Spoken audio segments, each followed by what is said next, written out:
I'm Maria Menounos, and you're tuned in to AfterBuzz TV, the ESPN of TV talk. Now, let the buzz begin. We got a duel going on. Jughead fences, then punches. Brat knocks him out. One hit, all it takes. But then he throws the chess game. Oh, we're bringing it all down. Right here on the Riverdale After Show, bringing out every episode of Riverdale, airing Wednesday nights on the CW. I'm Frank Moran.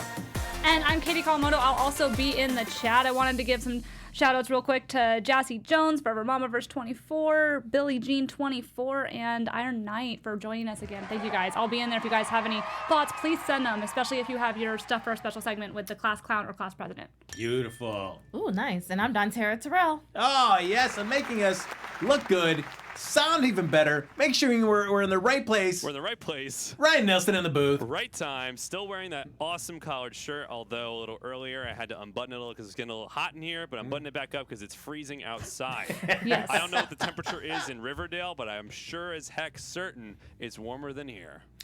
So folks, as always, like us on Facebook, give us those 5 stars on iTunes, subscribe to the YouTube channel, give us a thumbs up while you're there.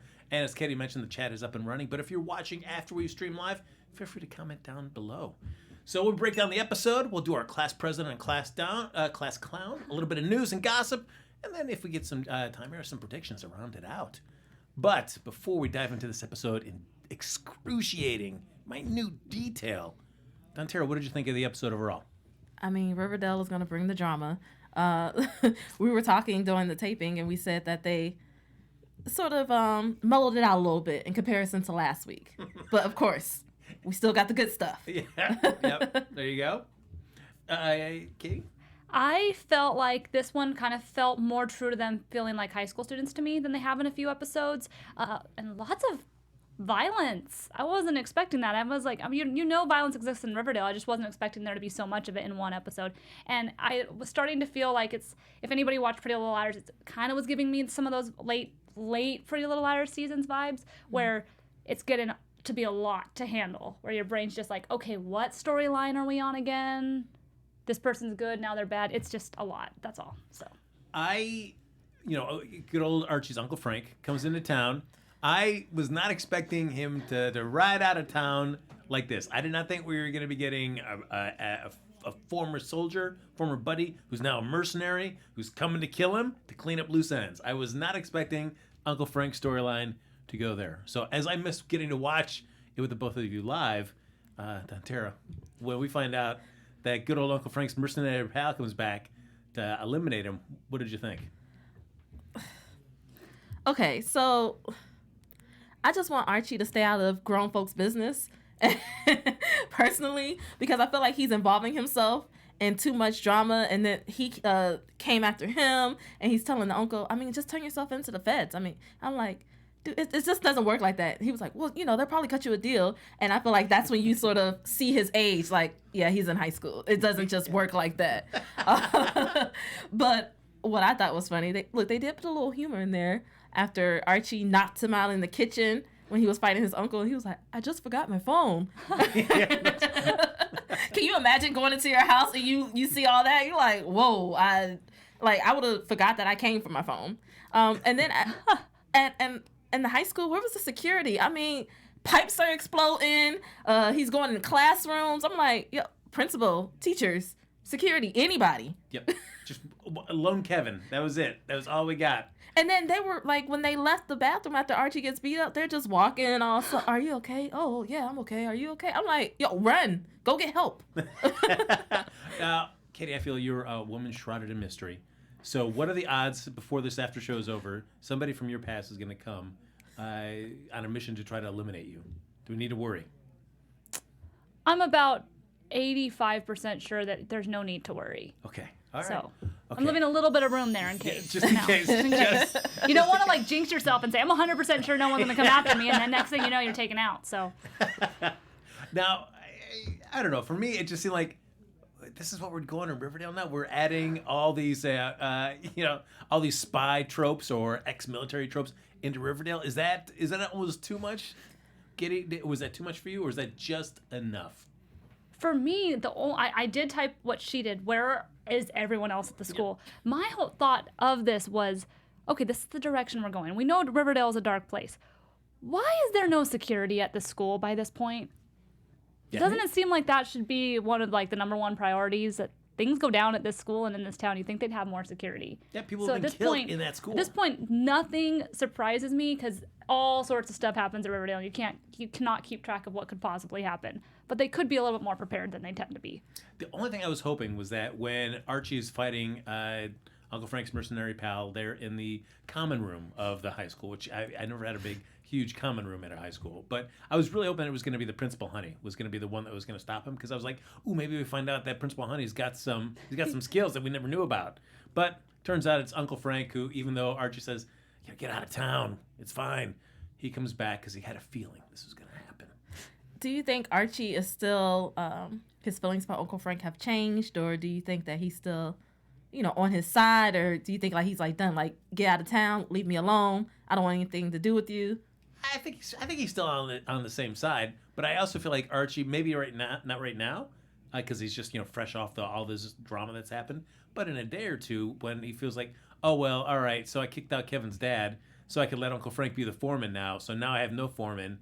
And now what's the crew gonna do? What's gonna happen with Andrew's construction? Right, but I'm just saying, speaking to how everyone was trying to forewarn him about his Uncle Frank, and now, so maybe he just needs a day or two, and then he's gonna start putting the pieces together, like you said, like what am I gonna do now? You know, because from all aspects. I was thinking the way they're all setting that up is that we were gonna see Uncle Frank like show his bad side, but I felt like he had a bad past, but it seemed like he was as much as he could be in that kind of situation, a stand-up guy. It wasn't like he just left Archie to get killed by this guy. Yeah. But he also knows how the world works. Like you were saying, Dantera, he's not going to stick it around and just like go to the feds and expect everything's going to be fine. Yeah. He's going to beat feet and just go hide out.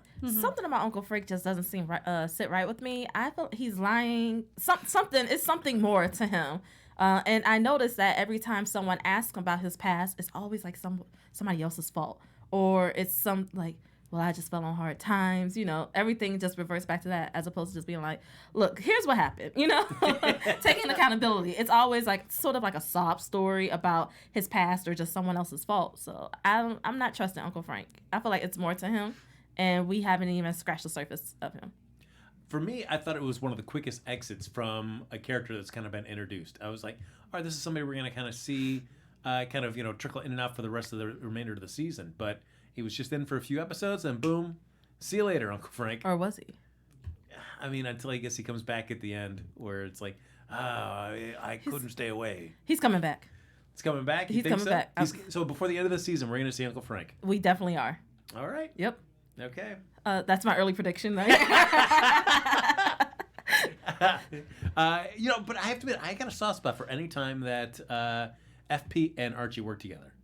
Yeah. I like that combination, that the two of them can just kind of just talk, and they have their love and affection for Fred as like the common thing between them. Yeah. Katie, what do you think of the relationship between FP and Archie?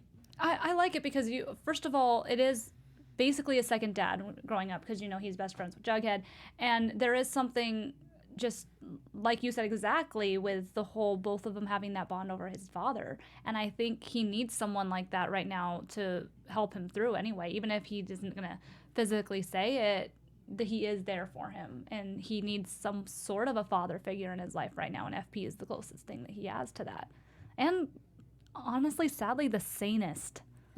That's true. Yep, very true. I did like that scene where they try to set up at the boxing club, the gym, where it's supposed to be just Uncle Frank and his mercenary pal kind of facing off mano a mano. That they bring him back up, and they finally get to see FP rocking the serpent's coat that he kind of said, like, I could be a sheriff by day and a serpent by night, bringing out all the serpents. It's like the first time we really got to see him use that serpent side of him while still being Riverdale's top dog in the law enforcement. Yeah. Yeah, I was kind of dig it. Yeah, look, I like that serpent sexiness a little bit, you know. All right, so then, Dante, I'll ask you then. If you came back if you're a member of the Serpents, and you go back to your room, and somebody to get back at you has nailed a snake to your wall, are you going to feel like, oh man, that's a sick burn, you got me? You know what? It's all about growth. we're in this evolving stage of life. I probably would revert back to my serpent days. Like, oh no, round up the crew. Let's get them. But I feel like with Archie, when that happened, like even I feel like it was sort of a moment of evolution, because even at the end, he sort of throws his hands up at the, was it chess game? Yeah, Jughead. Yeah. I'm sorry, Jughead. Yeah. Yes. So. Yeah, well, let's dive into Jughead there. So the big thing is he challenged Brett to a duel at the end of the last episode. Now, Katie, I know, again, a life shrouded in mystery. You will only unpack a mere fraction of it tonight, I'm sure. How many duels have you been in your life? I can't recall. I'm going to say recently, probably only 2, and both of them were in Pathfinder's campaigns, so they were not real. What was the weapon of choice for the duels? Magic. Oh, all right. So my ability to heal. So I'm a cleric, so Wow. the ability to heal. And how did you do? We did not die. Well, there you go. Sometimes it was what you get, the best you can ask Yeah. for. We didn't die. Nope. We didn't die. We came close, but no. So All right, so I'm gonna ask both of you. If you were somebody challenged you to a duel, what would you pick as like? All right, we're gonna duel in this. Uno? Nice. I'll go with that. Okay. Yeah, that's great. Oh. I respect somebody with awesome Uno skills. See, okay, thank you. Yes. Lay down the +2, the +4. Bam. Reverse back. Oh yeah. All right, I'm down for that. movie and TV references. Ooh. All right. Very I think nice. that'd be where I feel like I could do okay. So I'll go for it. Beyonce. Just naming all her songs, singing all her songs. Anything about Beyonce. Just Bring Beyonce it. trivia. Yep, bring it. Everything. Everything. All right. Taking it back to Destiny's Child, Girls' Time when she was 8. Oh, I know it all. I would love it. We are debating. We're going to be dueling Beyonce knowledge. That would be great. I'd be like, I'm out. I You know what? I might even throw in a little dance routine for you guys. No. Yes. All right.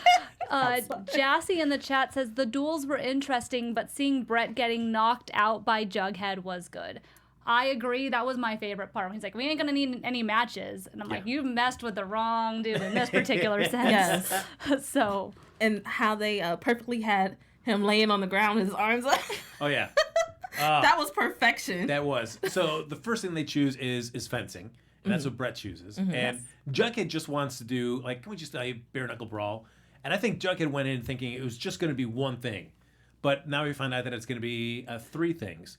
So we've got the fencing, the Bare-Knuckle Brawling, and then the last thing will be chess. So I do like that a school will, sanction for a duel in this, this secret club. We will bare-knuckle brawl in our school grounds, and with an adult watching and saying, Making "No, this sure is good." nothing gets out of control, hopefully. Yeah.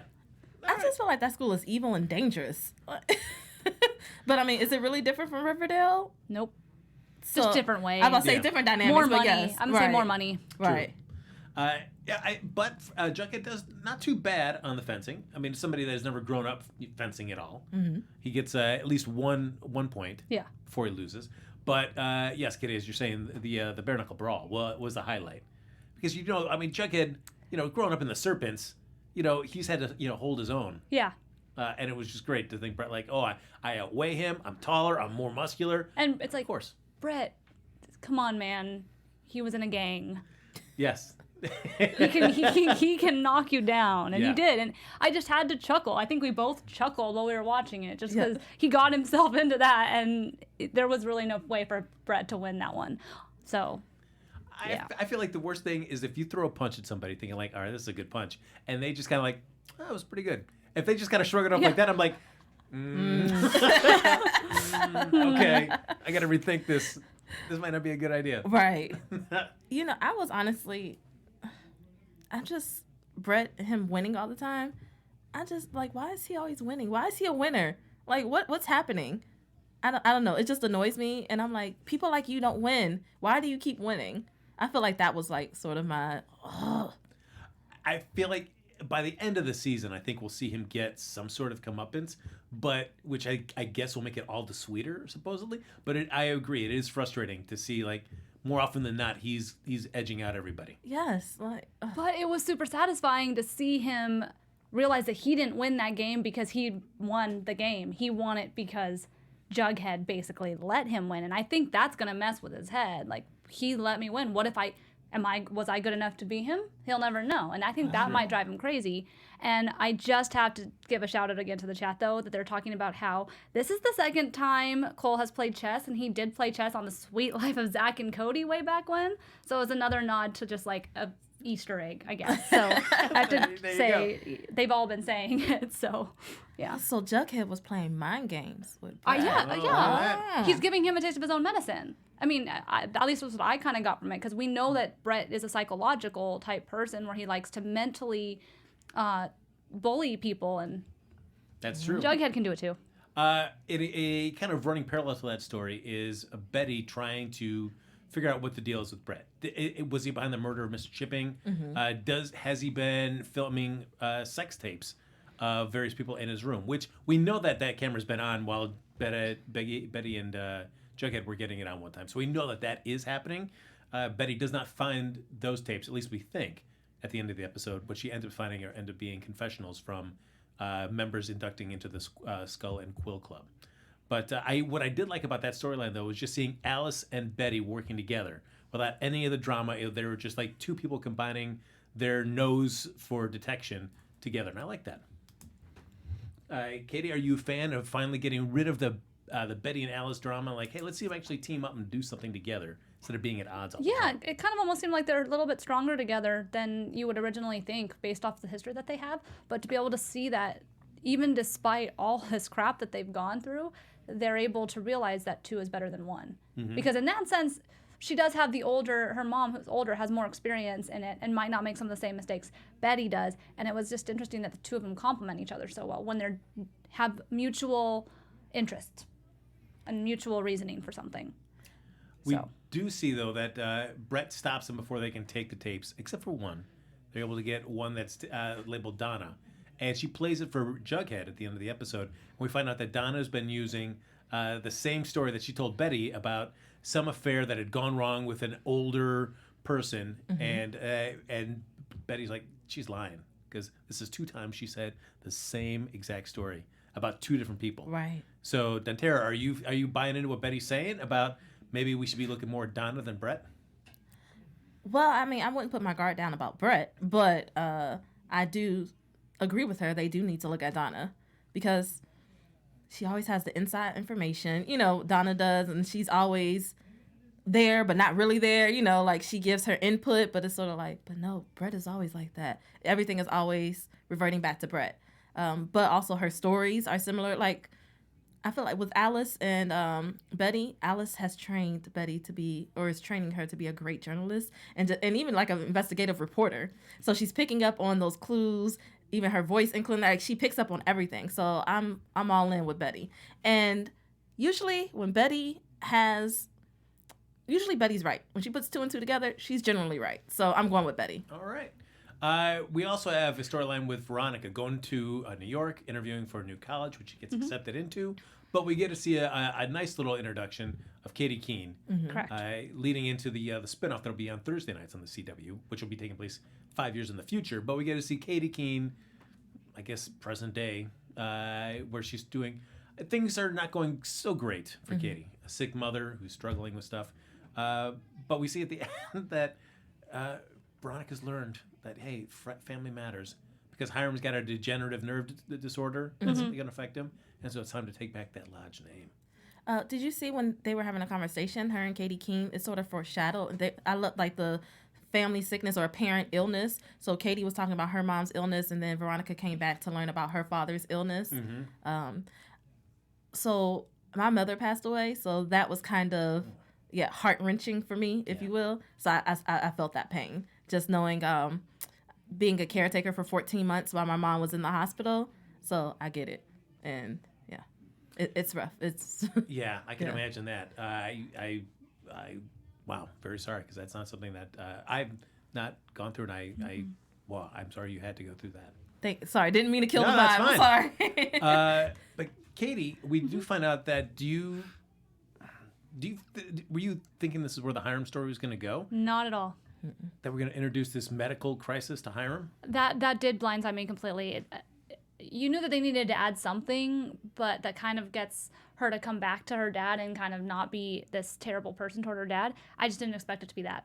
I don't know what I expected it to be, honestly, but nope. Okay. Nope. So here's my thing. Yeah. Her family is so vindictive and evil. Is he really sick? I hope they wouldn't play on that, but I'm like, is he really sick, or is this sort of... Yeah, I get you on that, too. But I also feel like it's one thing that Veronica's going to have to change her opinion about how she feels about Hiram because of this. But I feel that Hiram will not change what he does, despite being diagnosed with this, if it's true. So, folks, the time is flying here. Let's do, because this, I know my class clown thing will tie into one last storyline we didn't get a chance to cover. But we'll dive right into class person and class clown. I will kick it off here, where I'll say my class person, I'm going to go Jughead. The guy, he decked Brett, and, he threw that chess match in the name of honor. But my class clown is this whole Tony, Kevin, and Fang storyline where they get Nicholas St. Clair and they blackmail him with a tickle video.